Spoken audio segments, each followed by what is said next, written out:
ሰበር ዜና በአዲስ አበባ ቦሌ ቡልቡላ የልማት ተነሽ አርሶ አደሮች ልጆቻችን ይዘን ልመና ልንወጣ ነው ማለታቸው ተሰማ። የልማት ተነሽ አርሶ አደሮቹ እጅግ አነስተኛ የተባለ ካሳ ወስዳችሁ ቦታውን ለማህበር ቤቶች ልቀቁ መባላቸውን ቅሬታ እንደፈጠረባቸው ተናግረዋል። አብራችሁን ቆዩ፣ በቀዳሚነት የምናደርሳችሁ ይሆናል። ታዋቂው የአማርኛ ባህላዊ ሙዚቃ ድምጻዊ ሰማኸኝ በለው ህልፈትን ተከትሎ ያልተጠበቀ የሕክምና መረጃ መውጣቱን ሚዲያችን ሰምቷል። የአርቲስት ሰማኸኝ በለው በድንገት ከዚህ ዓለም በሞት መለየት ከዚህ ቀደም በበርካታ አርቲስቶች ላይ አጋጥሞ የነበረው ድንገተኛ ህልፈት አጋጣሚ እንዳልሆነ የሚያሳይ ነው በሚል መነጋገሪያ ሆኗል። ሚዲያችን ከአርቲስቱ ሕክምና ጀርባ ያሉ ክስተቶችን ተመልክቷል። ተጨማሪ ያለን ዛሬ ማለዳ በደሴና ኮምቦልቻ አቅራቢያ እጅግ አስደንጋጭና ልብ ሰባሪ የመኪና አደጋ መድረሱን ሚዲያችን ለማወቅ ችሏል። በዚህ አደጋም የ31 ሰዎች ህይወት ሲያልፍ 29 በሚሆኑት ላይ ደግሞ ከባድ የአካል ጉዳት ደርሷል ነው የተባለው። ተሽከርካሪው ከደሴ ተነስቶ ወደ አዲስ አበባ 60 መንገደኞችን አሳፍሮ ሲጓዝ የነበረ ነው ተብሏል። ተጨማሪ ያለን ከውጭ በተሰማ ሰበር መረጃ የአሜሪካና ኢራን ስምምነትን ተከትሎ የዓለም የነዳጅ ዋጋ መቀነሱ ተገለጸ።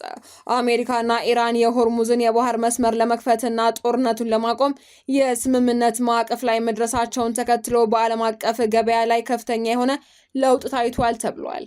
ተጨማሪ ያለን የተከበራችሁ የቻናላችን ቤተሰቦች ዝርዝር መረጃዎችን ከመመልከታችሁ በፊት ቪዲዮውን ላይክ በማድረግ ማድመጥ እንድትጀምሩ በአክብሮት እየጋበዝን በቀጥታ ወደ መረጃዎች ተሸጋገርን።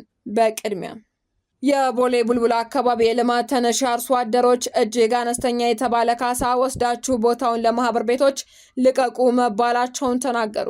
የአዲስ አበባ ከተማ አስተዳደር በቦሌ ክፍለ ከተማ ወረዳ 12 ልዩ ስሙ ቦሌ ቡልቡላ አሾ 1 እና 2 እንዲሁም ወረገኑ በተባሉ አካባቢዎች ለልማት በሚል ለአርሶ አደር ገበሬዎች የሚሰጠው የካሳ ክፍያ እጅግ አነስተኛ መሆኑ በነዋሪዎች ላይ ከፍተኛ ቅሬታና ጭንቀት ፈጥሯል ተብሏል። ለአየር መንገድ ጀርባ ቅርብ በሆነው በዚህ ሰፊ የእርሻ መሬት ላይ ከቦሌ ቡልቡላ እስከ ኮየፈቼ አዲሱ መንገድ በተለምዶ ፉል ውሃ ድረስ ያሉ ማሳዎችና የግጦሽ መሬቶች ለመምህራንና ለጤና ባለሙያዎች የመኖሪያ ቤት መስሪያ እንዲሆኑ ተለይተዋል።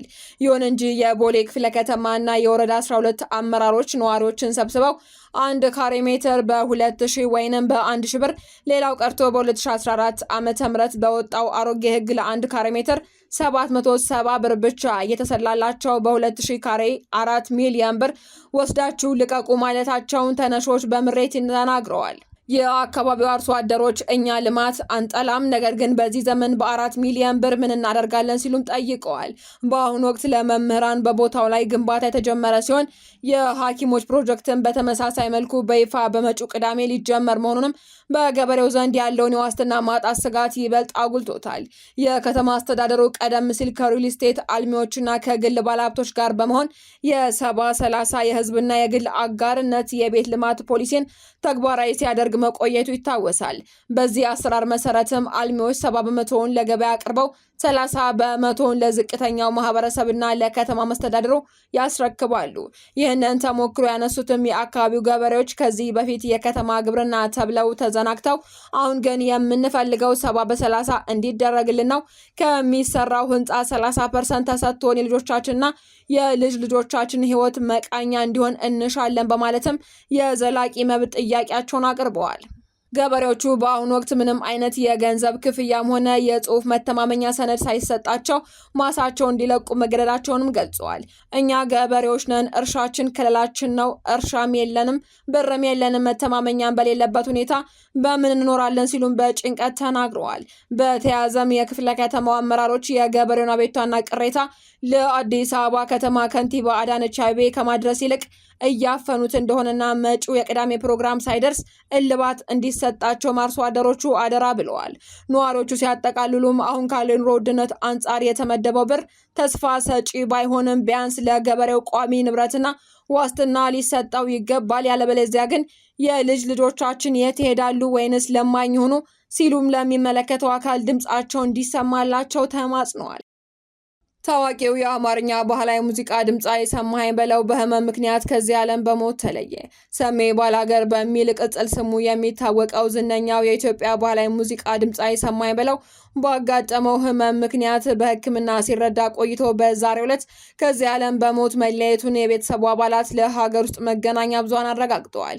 አርቲስት ሰማኸኝ በለው በአማርኛ ባህላዊ ዜማዎቹ በባህላዊ ትዕይንቱና በመድረክ ላይ ባለው ደማቅ ተሳትፎ በኢትዮጵያ የሙዚቃ ኢንዱስትሪ ውስጥ ትልቅ ስምና ክብርን ያተረፈ ድምፃዊ ነበር።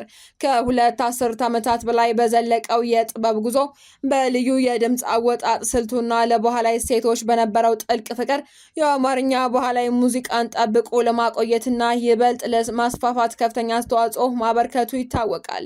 አርቲስቱ ደመቅ ያሉ ምቶችን ባላቸው ስራዎቹ የሚታወቅ ሲሆን ይህም በመላ ሀገሪቱ በሚገኙ በርካታ አድማጮችና የጥበብ አፍቃሪዎች ዘንድ ተወዳጅነትን እንዲያተርፍ አስችሎታል። የመንግስት መገናኛ ብዙሃን ከቤተሰቦቹ ያገኙትን መረጃ ዋቢ በማድረግ እንደዘገቡትም አርቲስት ሰማኸኝ በለው በሕክምና ላይ ሳለ ዛሬ ሰኔ 8 ቀን 2018 ዓ.ም ህይወቱ አልፏል። ስለ አርቲስቱ የህመም መንስኤ ሆነ ስለ ቀብር ስነ ስርዓቱ ግን ዝርዝር ሁኔታዎች አሁንም ላይ የወጣ መረጃ የለም። አርቲስት ሰማኸኝ በለው ባለትዳርና የ4 ልጆች አባት ነበር። በተሽከርካሪ አደጋ የ31 ሰዎች ህይወት ማለፉ ተሰማ።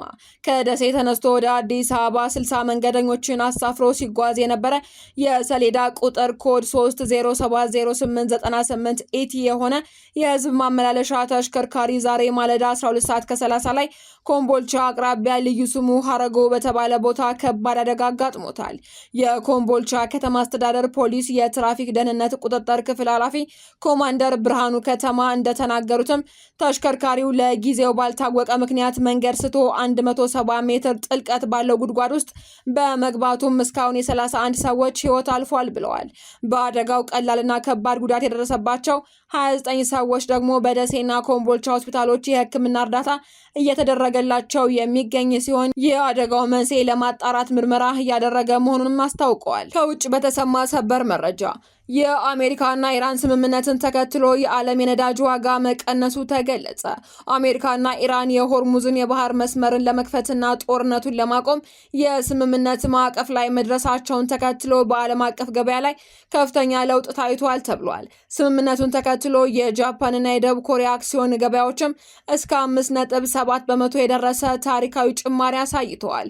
በአንጻሩ የብሬንት ድፍድፍ ነዳጅ ዋጋ በ4.5 በመቶ በመቀነስ በአንድ በርሜል ከ83.4 ዶላር በታች ወርዷል ነው የተባለው።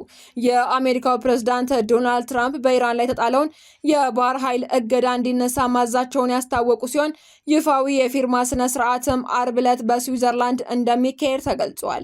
ስምምነቱ ሊባኖስን ጨምሮ የተኩስ አቁም ማድረግን፣ የማዕቀብ መነሳትንና የ24 ቢሊዮን ዶላር የኢራን ሀብት መልቀቅን ያጠቃልላል ተብሏል።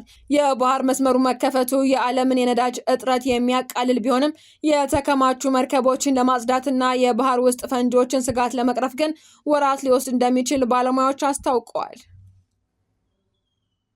ዜናዎቻችን አበቃን። በሰላም ቆዩን።